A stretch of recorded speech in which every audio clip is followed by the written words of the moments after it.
Well, if he really was filming everybody, I mean, he had a lot of people at those parties, right? You know who said?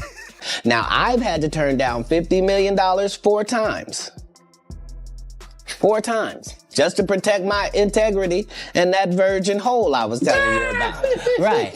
Because P. Diddy be wanting to party. And you gotta tell him no. You got to tell him no. I did. I'm like, okay, what's the material you want to work on? He's just looking at me. Then next thing you know, okay, hey, will you help me? I want to hear your music. So I come over there and I play the music. And he's sitting there, just looking at me, like waiting. Okay. So then my assistant was like, you know, he wants to hang out with you next week. And I was like, for what? He's like, I think he's trying to fuck you. That's what my assistant said. And I was like, oh. You know? Sounds rough, man. Well, it's just amazing how many people on the Diddy party list that are supporting Kamala. Too. Yeah, seriously. It's like insane. Publicly, openly, like all in. Yes. It's like J-Lo was like his ex-girlfriend. and it's like now deciding she's like warning people against Trump. I'm like, well, wait a second. So how many people did she warn against Diddy? Right. Oh, 0. Okay. Right. Well, maybe we shouldn't trust her opinion. Joe Rogan, Terrence Howard, and Katt Williams just broke their silence after shocking files linked to Diddy started making waves. And get this, even Elon Musk has stepped in, firing off veiled warnings aimed at some big-name white celebrities caught up in this spiraling mess. Now, it looks like some of them are scrambling to leave the country, like it's a full-blown race against the clock. What's up, King Son? Man, you doing it, man. You deserve it, Daddy. You putting in that work. Proud of you. I love you. Yeah. Let's be clear, everything you're about to hear comes straight from the rumor mill, internet chatter, and so-called sources close to the situation. I'm just connecting the dots and sharing what the streets are buzzing about, so don't shoot the messenger. If you don't mind me asking, because I know the topic is sensitive, what happened to Usher? I heard about some music executive from the industry back in Harlem. You know, I heard it from some music executives back in Harlem. And I'm not going to speak on their name. They doing programs and everything like that, and they may be doing something. They may speak on it themselves, but I heard it from some music executives. What did you hear? Bro, you know how people be talking, and we was around some people, something like that, and then some people might say, "Yo, I don't F with that dude." And at the time, I didn't even know who the F Usher was. You know what I'm saying? It was one of those type of situations, and when people say, "Yo, man, I don't F with them." I'm getting out that industry and everything like that. You know, Puff sent this little kid to the hospital. How he sent him to the hospital? Man, nigga was bleeding from the, and that's what was said. But I didn't even have a name for the kid at the time. Then you heard, and that's what happened. So, and just to hear this, and this new thing where they saying that they got kids coming forward and said that he did that. Man, that shit is crazy. And like I just said, you know, that's just something that I heard. Fresh tea is spilling straight from the prison where Diddy's being held, and word is he's ready to flip to save himself. Sources say he's preparing to drop some serious names, and according to Joe, Terrence, and Katt, some of those names are huge. But one name that's really got people stunned, Uncle Steve Harvey. That's right, Steve Harvey. Online whispers and Katt's not-so-subtle hints suggest that the moment Steve caught wind of Diddy's indictment, he didn't just lay low, he vanished. Rumour has it he jumped on the first jet out, scrubbed his social media, and deleted anything that could tie him to Diddy. That's not just keeping distance, that's rewriting the past. That's my brother right here from day one. We used to wake up and, pause, but like, just back in the days when he was like 10 and I was a little bit older. Steve even went back and deleted a 2017 tweet where he called Diddy a brother doing good for the kids.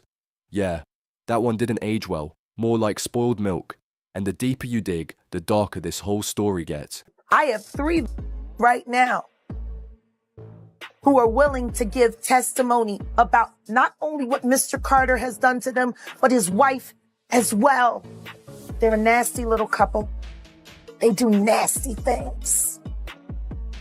What do you think happened with Kim Keeping people against their will.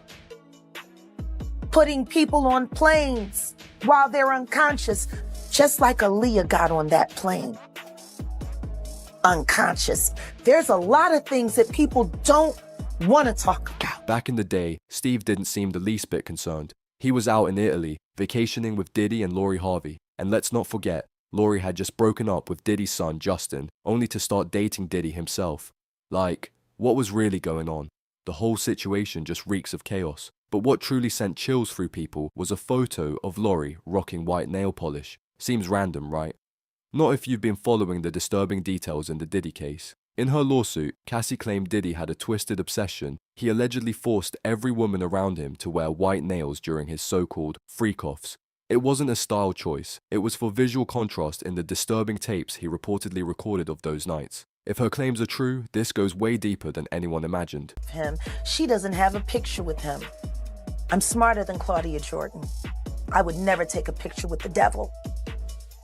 Everyone knew he was the devil. He's been the devil for 30 years.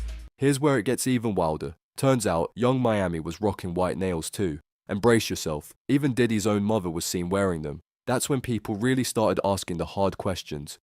Did Steve Harvey genuinely not know what was going on? Or was he intentionally cozying up to Diddy to gain deeper access to Hollywood's inner circle? Because back then, Diddy wasn't just a celebrity, he was a billionaire, running Revolt TV and rubbing elbows with the most powerful producers in the industry. And that's exactly why folks online are saying if Diddy starts naming names, we might finally understand why Steve bolted out of the country like everything was on the line. But trust me, it doesn't end there. Happy birthday to you. Happy birthday, dear friend. Happy birthday to you. Thank you. It's a special birthday for both of us. Yeah. Let's talk about Meek Mill. Ever since Diddy's arrest made headlines, Meek's gone radio silent, like suspiciously quiet. And that's odd, considering he and Diddy weren't just casual industry buddies, they had real history. Remember that bizarre pool video, Diddy in the water calling Meek daddy and saying, "I love you"? People laughed it off back then, but now, that clip hits very differently. It did not age well, and right as Diddy's legal trouble started spiraling, lawsuits flying, names getting exposed, Meek suddenly disappeared. The irony is, there was a grand jury. We all had to go and speak at the grand jury. J-Lo testified at the grand jury, as did many other people. It needs to be reopened, because if that is in fact the case, she carried the gun in and she lied to the grand jury. It needs to be reopened. According to Lil Rod, the guy behind one of the lawsuits against Diddy, he claimed Diddy was bending Meek Mill and throwing him deals as a form of payback. That allegation alone had jaws on the floor. So what did Meek do? He packed up and flew straight to Africa. Then came the cryptic tweets. In one of them, he even claimed he spent $100,000 just to find out who was trying to tie his name to Diddy. But the internet, oh, they're not letting this one slide. Not even a little. Do all those things. When you give up those things, but when you give up your manhood, I've never seen somebody recover from it. That was all the people that went to the puffy parties. That was all the people that did all those things thinking that there was never going to be a consequence for what they were doing. Word on the street is that Meek's in full-blown damage control mode, because there's talk he might have been caught on actual footage the feds picked up. If there's even a shred of truth to that, it's not a matter of if the truth comes out, it's when. And while the case hasn't officially kicked off yet, Meek's out here acting like nothing's happening. But let's be real, nobody's buying that act. And he's not the only one feeling the heat. Usher's name is getting dragged into the mess too. He's been close with Diddy for years, and now people are digging deep into that old connection. Yeah, no, it's great. So tell me about your birthday party. Am I invited? Yes. Yes, you're definitely invited. I invite you to all my parties. You just haven't seemed to show up to No, well, is it on the East Coast? Yes. Well, that's why. Why don't you have one here on the West Coast? Because I work all the time. Okay, well, maybe I have one at your house. Where's Now, what time would your party start, let's say? That's a different type of party, though. Uh-huh. No, it'll go from like 9:30 to like maybe 3 o'clock, 2, 3 o'clock. And then, you know, we have the top 2 floors of the hotel. Mm-hmm. And then it will carry on there? Yeah, yeah. Mm-hmm. Then no, I mean the after party. Mm-hmm. No, I know about them. When Usher was just 13, he was reportedly sent to Diddy's infamous Flavor Camp. And now, people are seriously questioning what went on behind those closed doors. Then came the bombshell from Diddy's former bodyguard, Gene Deal, who claimed Usher ended up in the hospital bleeding from Well, you can fill in the blanks. That's not just disturbing, it's horrifying. And if that wasn't enough to raise red flags, go back and watch that old Kevin Hart interview, the one where Diddy casually joked about waking up in bed with Usher when they were younger. It might have gotten laughs back then, but with all these dark allegations coming to light, no one's laughing now.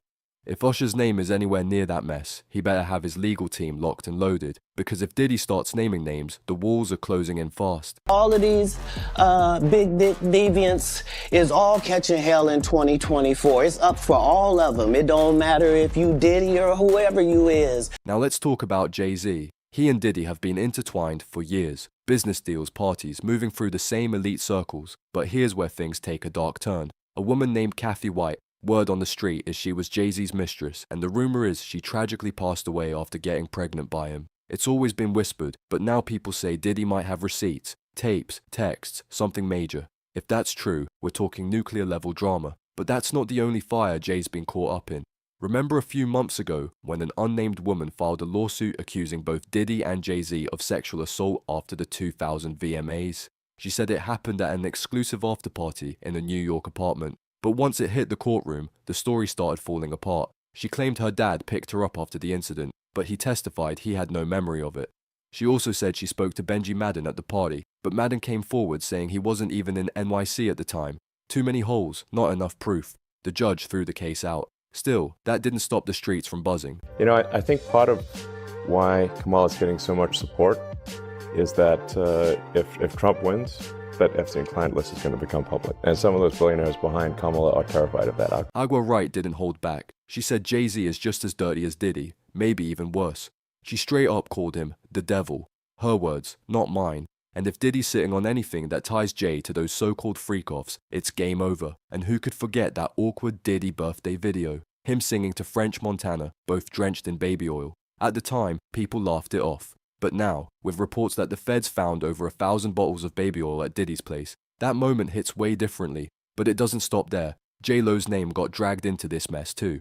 Flashback to that infamous club shooting involving Shine. Sources say J-Lo knew exactly what went down. Allegedly, she was the one carrying the weapon in her purse and then lied to the grand jury. That's not just wild, that's straight up criminal. Who's the person that's number one on that invitation list?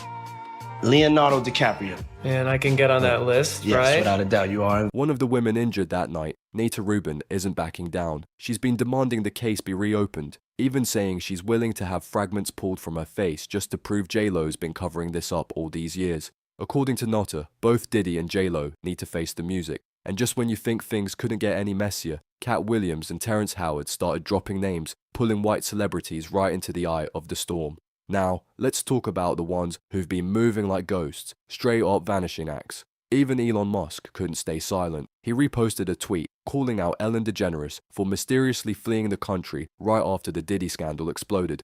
Wow, okay, I've got a lot I can't tell. So, I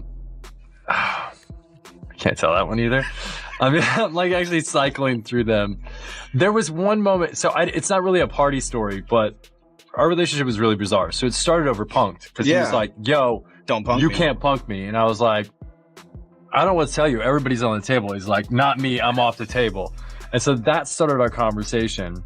We became fast friends and we used to just hang out, watch football together. Here's the kicker. Ellen didn't just go quiet. She straight up disappeared. A recent photo surfaced showing her at some low-key pub in England, rocking a totally new look, new hair, new vibe. Like she's trying to be someone else entirely. She says she moved to escape the chaos in America, but let's be honest, no one's buying that. People think she's on the run. And considering her history with Diddy, that theory doesn't sound so far-fetched. He used to be on her show all the time, laughing, cracking wild jokes, and dropping hints about nights they definitely didn't want to explain on daytime TV.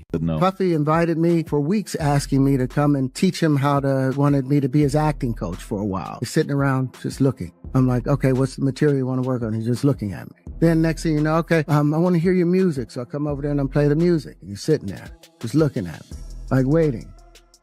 Okay. So then my assistant was like, he wants to hang out with you next week. And I was like, for what? He's like, I think he's trying to. Come on now, dog.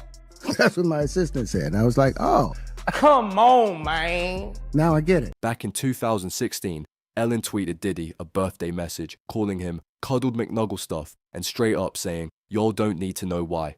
But now, Everybody does want to know exactly why. And let's not forget, Ellen's got a shady reputation behind the scenes. Former staff have slammed her for running what they called one of the most toxic sets in Hollywood. Now, rumors are swirling that 2 of her ex-romantic partners have mysteriously died under suspicious circumstances. People are starting to connect the dots, saying Diddy might have helped cover up way more than anyone expected. So now no more communication. Now you know to be hands off with somebody. A number of producers come in to make the approach, and you punch them in the mouth, or knock their head off for talking to you like, or looking at you like you're a woman. You know, when you approach a real man about his masculinity, you're going to get a real reaction back. It's a difference when a guy walks in a room and when a man walks into a room. And a man don't take the same things that a guy will accept. So always be the man in the room. Right after Joe Rogan laid it all out in detail, Katt Williams stepped in and turned the heat way up. And let's just say he didn't hold back.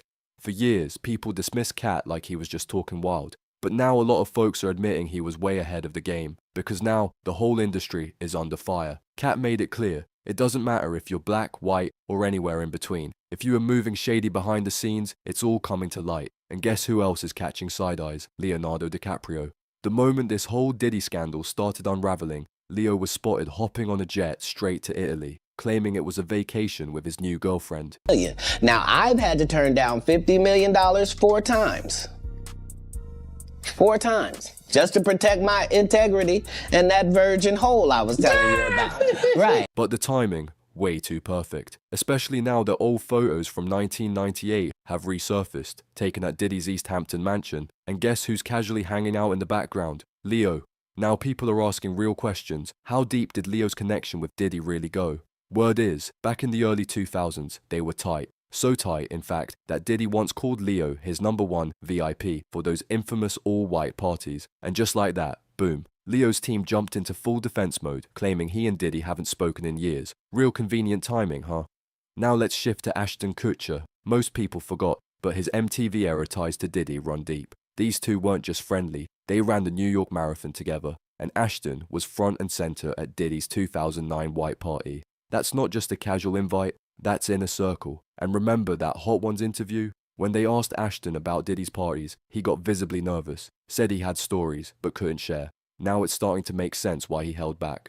Because P. Diddy be wanting to party. And you gotta tell him no. You got to tell him no. I did. I did. According to InTouch, Ashton and Mila are making serious moves to completely ditch Hollywood. Word is, they're planning a full-on exit, packing up and starting fresh in Europe.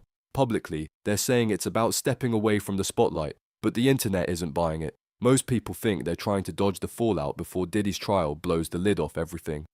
And just when things couldn't get any crazier, Terrence Howard dropped a bomb on the PBD podcast. No more riddles, no cryptic hints. This time, he laid it all out, raw and unfiltered. According to Terrence, Diddy came at him under the disguise of a business deal. At first, it looked like Diddy just wanted to help with acting. But what came next changed everything. Martin tried to put me in my first dress. When he had to go on his hiatus, he tell me, Katt, when I come back, I need you. You my young partner, you my brother in comedy. When I come back, just promise me that my next movie, it'll be me and you. We gonna do it together. We gonna do some buddy cop shit. I said, Martin, you got my word. Go do what you gotta do. When you come back, I'm in your movie. Don't trip. I don't need to see the script or nothing. You know, we get in that office and this fool pull out Big Mama's house too. Things went left real fast. What started off as innocent studio visits under the guise of music. Yeah, it wasn't about music at all. According to Terrence, it was just a setup to get close. Too close. So close that even his own assistant had to pull him aside and say, he's trying to smash.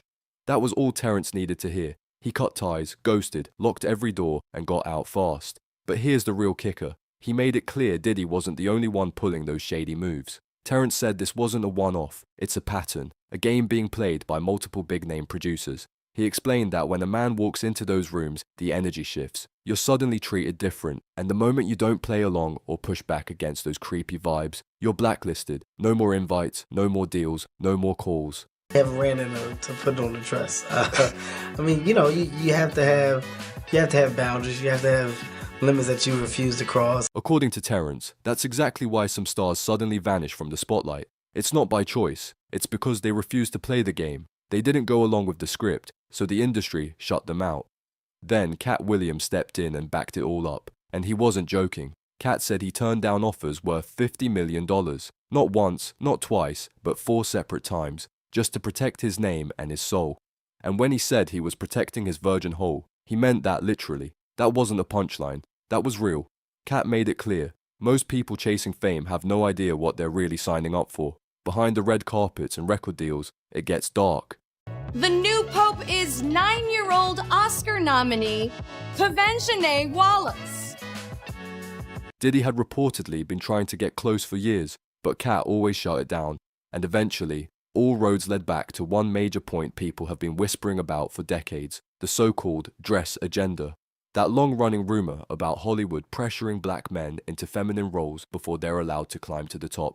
And it's not a new conversation. Katt Williams, Terrence Howard, even Dave Chappelle have all spoken out about it, loud and clear. Terrence said that's the real reason he was pushed out of Iron Man, not because of contract disputes or salary talks. He claims it was because he didn't fit the image they wanted. He wasn't willing to be watered down. He wasn't wearing a dress. Period. Katt said he faced that exact same pressure. According to him, Martin Lawrence even tried to convince him to wear a dress for Big Mama's house. Katt said he looked Martin in the eye and told him straight up, not happening.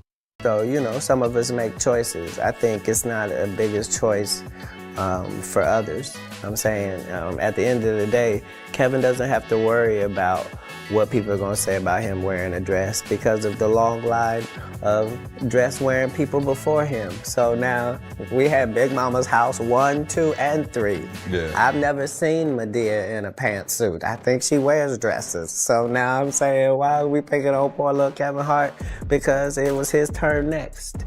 Okay. Some of us are against the Illuminati, and we are against the Illuminati at our own detriment. Katt said he looked them dead in the eye and told them, I'm not the one you're looking for.